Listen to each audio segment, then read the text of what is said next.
May napansin ka bang nagbago sa face ni Madam Jinky Pacquiao? Kaya kung titignan mo mabuti, may mga nagsasabi na meron, pero meron din nagsasabi na iba na parang same naman.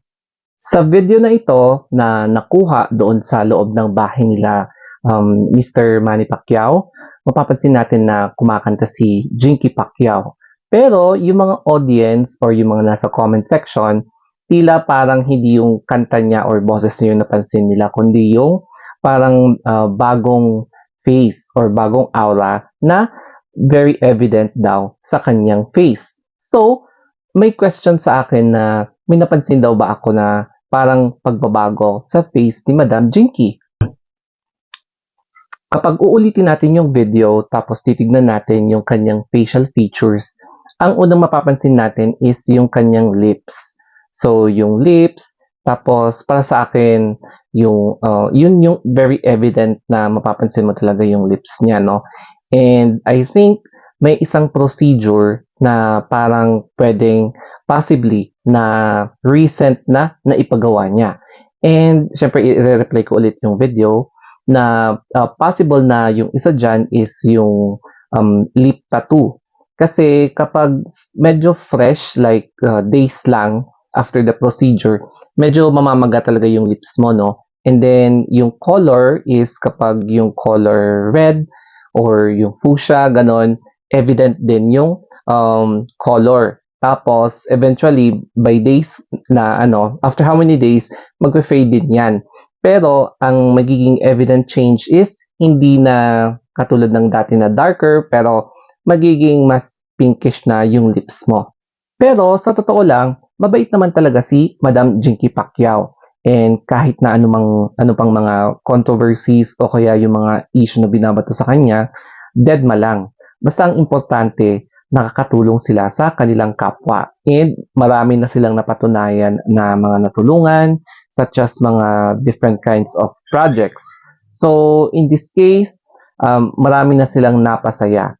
Especially yung mga kababayan nila na nabigyan nila ng mga kung ano-anong mga possessions, tapos hanggang ngayon tumutulong pa rin sila.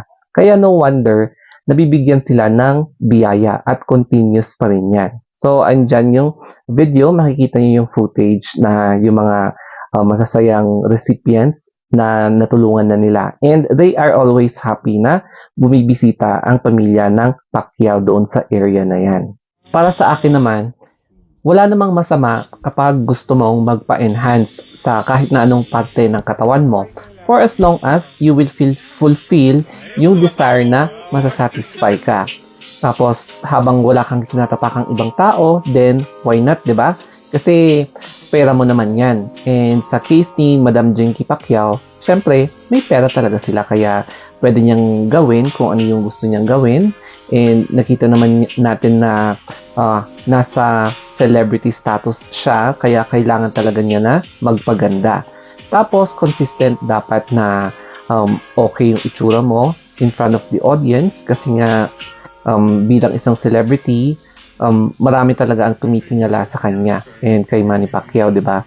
So, hindi na ako masa-surprise kung may mga enhancements pa siya na ipapagawa.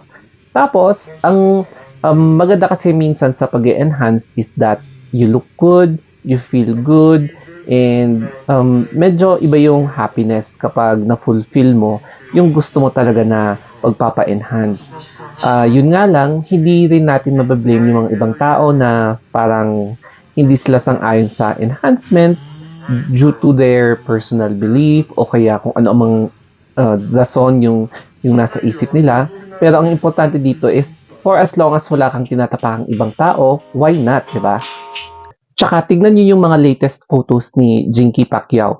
Mapapansin mo talaga yung parang smile on her face, yung kumbaga nasa top sa kanyang pyramid, yung alam mo yung Maslow's hierarchy, no, na sa self-actualization, nandun siya sa point na na-achieve na niya lahat ng gusto niya ma-achieve sa buhay. So she is enjoying her life and hindi siya nagpapa-apekto kung ano man yung mga sinasabi ng tao sa kanya na bakit ganito, bakit ganyan. Kasi, di ba, nasa kanya na yung lahat.